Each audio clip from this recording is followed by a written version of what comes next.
Assalamualaikum Ustaz. Waalaikumsalam. Berkaitan dengan kirim Al-Fatihah, apakah Nabi ngirim Al-Fatihah untuk istrinya Siti Khadijah? Apakah Nabi ngirim Al-Fatihah untuk Ja'far saudara kembarnya? Apakah Nabi para sahabat kirim Al-Fatihah? Supaya kami paham Pak Ustadz. Jadi ini yang nanya ini, dia mau beramal kalau dilakukan Nabi. Kalau nggak dilakukan Nabi, nggak mau. Nggak apa-apa, bagus. Ada seorang sahabat Nabi, bukan sahabat Abdul Somad. Dia sebelum tidur malam bertasbih alfa uqdah 2000 simpul. Diambilnya simpul tali 2000. Simpul tali 2000.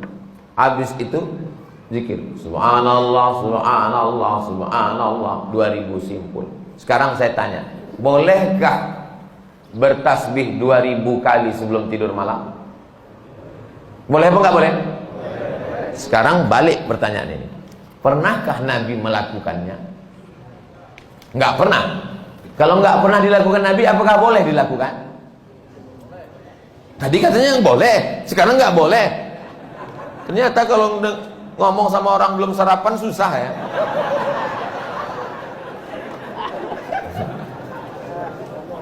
Oke, contoh kasus yang kedua. Ada seorang imam mazhab. Tadi yang bertasbih 2000 kali sebelum tidur itu sahabat Nabi, namanya Abu Hurairah.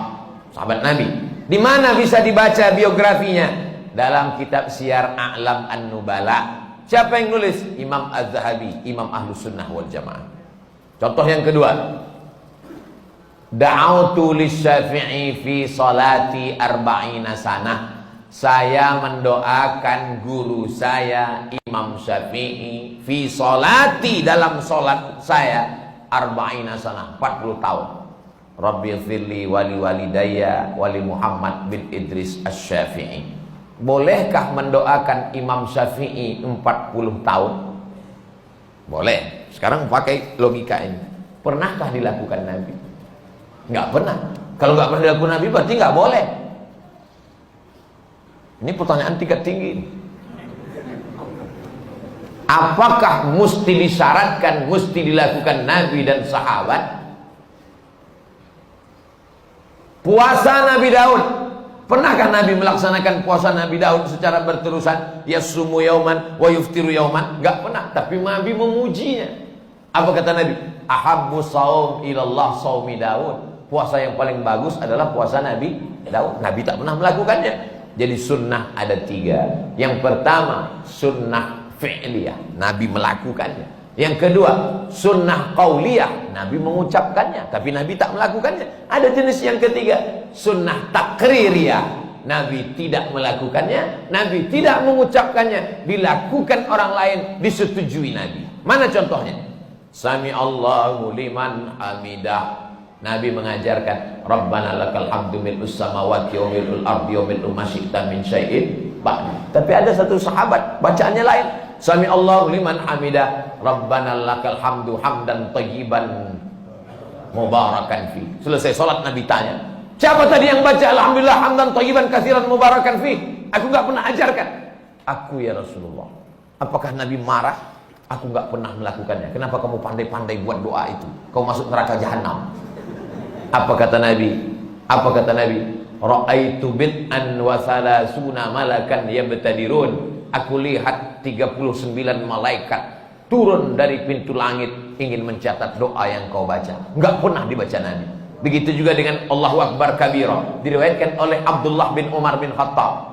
Nabi mengajarkan Allahumma ba'id baini wa baina khataayaya kama ba'adta bainal masyriqi wal maghrib. Sahih Bukhari. Allahu Akbar kabira ada juga dalam Sahih Bukhari. Nabi tidak pernah mengucapkannya. Siapa yang membaca itu? Sahabat. Allahu Akbar. Tiba-tiba ada sahabat di belakang.